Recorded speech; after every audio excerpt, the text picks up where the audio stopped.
Today, we're diving into how digital technology is building what you might call digital bridges to some of the most remote communities on the planet.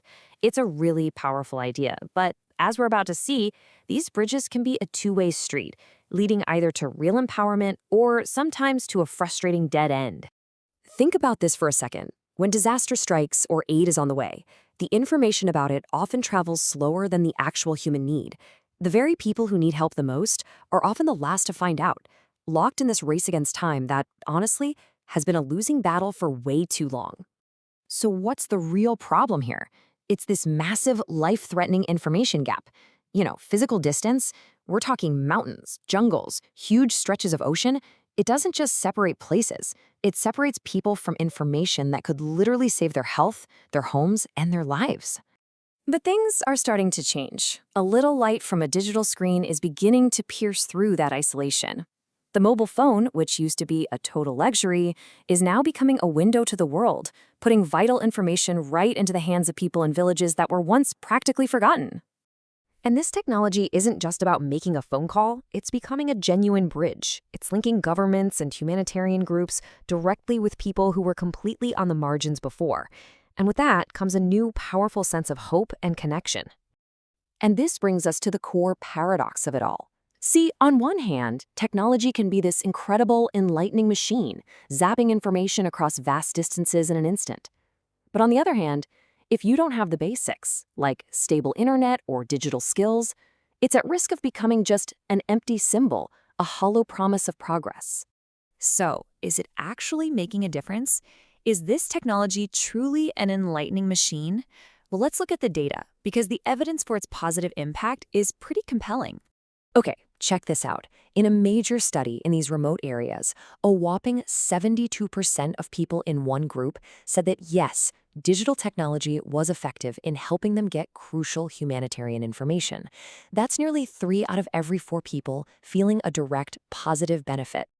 Now that 72% really pops when you compare it to a second group, where only 54% felt the same way. This isn't just a small difference, it's a huge gap in how people are experiencing this. So what does that gap actually tell us? Well, statistically speaking, that difference gives us what's called a z-score of 2.57. Now, you don't need to be a statistician to get this. All that number means is that the gap between these two groups is real. It's not just some random fluke. The positive effect is absolutely significant. So here's the bottom line. The science totally backs this up. The positive impact of having digital access in these communities isn't just a collection of nice stories. It's a real, measurable benefit that the data proves. But, of course, these numbers, as impressive as they are, they don't even begin to tell the whole story. Behind all that optimism, there are some very real, very stubborn challenges that are holding this technology back from its full potential. We're talking about the hidden barriers. You've got unstable internet, electricity that's spotty at best, and a pretty widespread lack of digital literacy. For a lot of people, a digital screen can still feel totally alien and confusing, turning what should be a tool for empowerment into just another source of frustration. And this throws us right back to that core paradox we talked about. Just because you can get information doesn't automatically mean you can understand it or do anything with it. A flood of data without the skills to make sense of it is really just noise. Access is not the same thing as understanding. And this is why digital literacy is, well, everything. It's not just about knowing how to tap on a screen. It's the critical skill of understanding the context, figuring out if what you're seeing is true, and, most importantly, using that information to make good decisions for yourself and for your community. So how do we build a bridge that doesn't crumble? It takes a real synergy, a team effort. First, governments have to lay the foundation, the widespread, reliable infrastructure. Second, aid agencies need to design services that are actually simple and inclusive for everybody. And finally, communities have to be brought in as active participants, not just treated as passive receivers of information.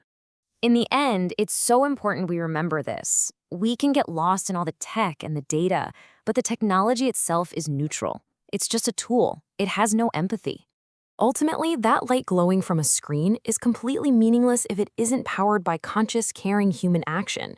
Technology is just a channel, a medium for our empathy and our drive to help.